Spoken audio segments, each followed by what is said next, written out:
Yeah. Snap and clap. You know, Boy, Ish wanted that. Get the snap. That was a request from the Right people. into the clap. Come on. Snap and clap. Sound like a cereal, doesn't it? It's so nice. We're gonna get that one branded. By the way, Danny Green is here. You were here in the preseason, but officially now. Yeah. 1-0. Not a rookie anymore. In the regular season. By the way, on a night where we saw the Dodgers force a beautiful Game 7 in the World Series with their victory, the Lakers go to 2-0 on this road trip, 3-0 on the road, 4-2 for the season.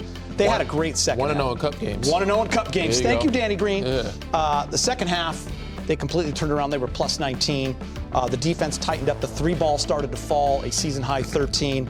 And the return of Luka Doncic and Marcus Smart, just what they needed. Just provided that extra spark, big game. And the Lakers look good. Yeah, it's good to see a team that can handle, pressure and can overcome a deficit and keep their calm and cool and stay on point. And I thought the third quarter, after they went down, I thought that's what they did in the third. The defensive pressure picked up. Marcus Smart, once again, it's just one dive that he did, just kind of turned the defense up a little bit, and I think that's what got them going. Then they started to knock down the three. Luka started distributing the basketball, and they got, again, some good role players. Jake, once again. I thought Marcus Smart coming in, the way he was poised, making some good passes, just kept them under control, and they were able to get back in, and after that, they were able to keep the lead. It's a good win on the road. I want to give a lot of credit to Jackson Hayes. Yes. Stepping up big. DeAndre Ayton, we didn't know what was going on. He didn't come out in the second half, didn't play much in the second half. But he came in, filled that void, and brought energy. We know that the biggest weakness for the Lakers in the last couple of years now has been the third quarter. For them to come in, focus, come out in the second half, having a rough second quarter, and kind of flipping the script and have a totally different story, in the whole second half. And then playing better basketball that third quarter, which got them back into the game. And then, from there, they kind of just kept coasting and playing well. But again, Jackson Hayes brought the energy, but Jake LaRavia played well off the bench. Marcus Smart gave them energy plays. They did all the little things. And of course, it was led by Luka. And then AR got a little rhythm in that second half as well. Got a couple to free throw line, a couple of threes to drop. Ended up with his 21. And, for today's NBA, I would say low-scoring game, but average-scoring game. We'll take it. But we'll take it. It was a good night for them. Get 117, without some guys still missing, in the lineup. So JJ called him out after that first game to the media about their third quarter. Yeah. I know it's only 6 games, but 4 out of the next 5, they've been great in the third outside of that Portland game. So it's nice to see the Lakers coming out of the break with that sense of urgency. Yeah. And that was a huge third quarter. They were plus 12 in that third. But we got to start with Luka, guys. Listen, James, this is crazy. Luka Doncic is only the second player in NBA history.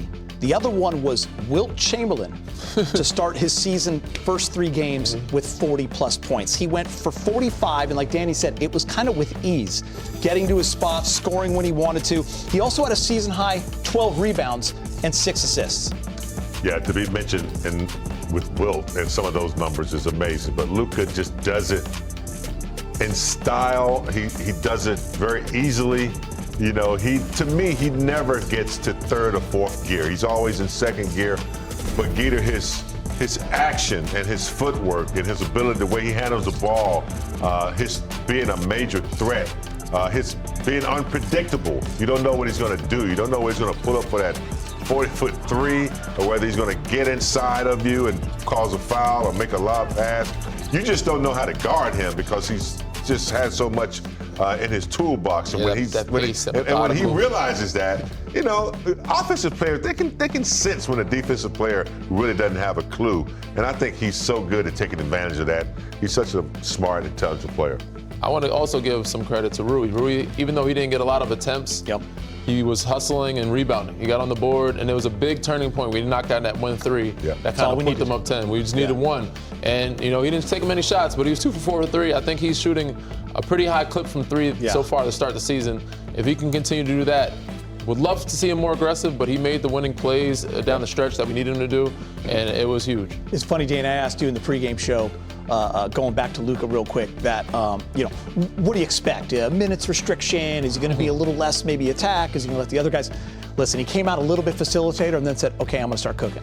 And he's just the same Luka. Yeah, and he had 44 on a light, easy night. But again, I thought he would ease himself into it. I didn't expect him to come back, first game, get a 40 ball. I thought maybe 30 plus, because that's what he can do in his sleep.